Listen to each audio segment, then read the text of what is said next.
धुंधला साया।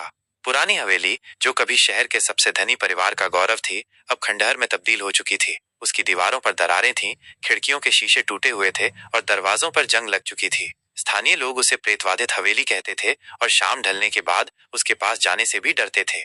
लेकिन इंस्पेक्टर विक्रम सिंह को अंधविश्वासों में विश्वास नहीं था। जब उन्हें हवेली में एक गुमनाम हत्या की सूचना मिली तो उन्होंने तुरंत घटनास्थल पर जाने का फैसला किया। हवेली में प्रवेश करते ही उन्हें एक अजीब सी ठंडक महसूस हुई। हवा में एक अजीब सी गंध थी और हर तरफ सन्नाटा पसरा हुआ था।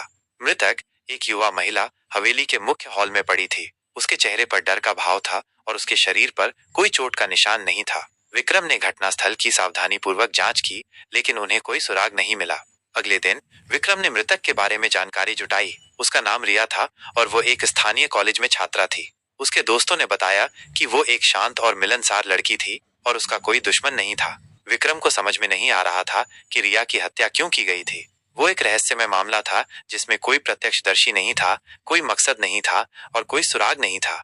जैसे जैसे दिन बीतते गए, विक्रम इस मामले में और उलझते गए। उन्हें हवेली के बारे में अजीबोगरीब कहानियां सुनने को मिली और उन्हें यह भी पता चला कि रिया ने हाल ही में हवेली के इतिहास के बारे में शोध करना शुरू कर दिया था। एक रात जब विक्रम हवेली में अकेले थे, उन्होंने एक अजीब सी आवाज सुनी। वो आवाज एक महिला के रोने की थी और वो हवेली के तहखाने से आ रही थी। विक्रम ने अपनी पिस्तौल निकाली और तहखाने में प्रवेश किया।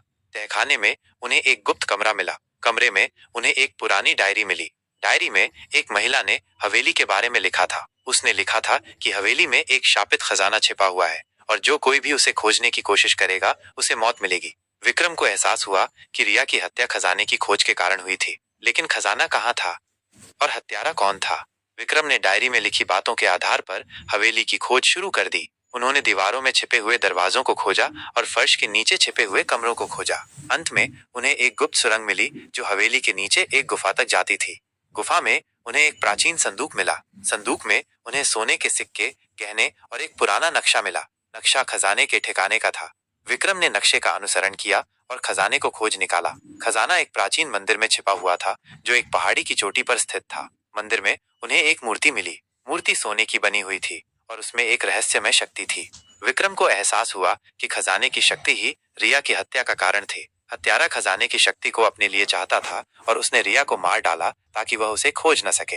विक्रम ने हत्यारे को पकड़ने का फैसला किया। उन्होंने खजाने को एक जाल के रूप में इस्तेमाल किया और हत्यारे को मंदिर में आने के लिए लुभाया। जब हत्यारा मंदिर में आया तो विक्रम ने उसे गिरफ्तार कर लिया। हत्यारा हवेली के मालिक का बेटा था।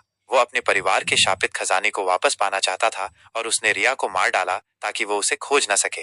विक्रम ने हत्यारे को सलाखों के पीछे डाल दिया और खजाने को सुरक्षित स्थान पर ले जाया गया। हवेली को बंद कर दिया गया और स्थानीय लोगों ने कभी भी उसके बारे में नहीं सुना। लेकिन कुछ लोग कहते हैं कि हवेली में अभी भी एक धुंधला साया घूमता है जो उन लोगों की तलाश में है जिन्होंने खजाने को चुरा लिया।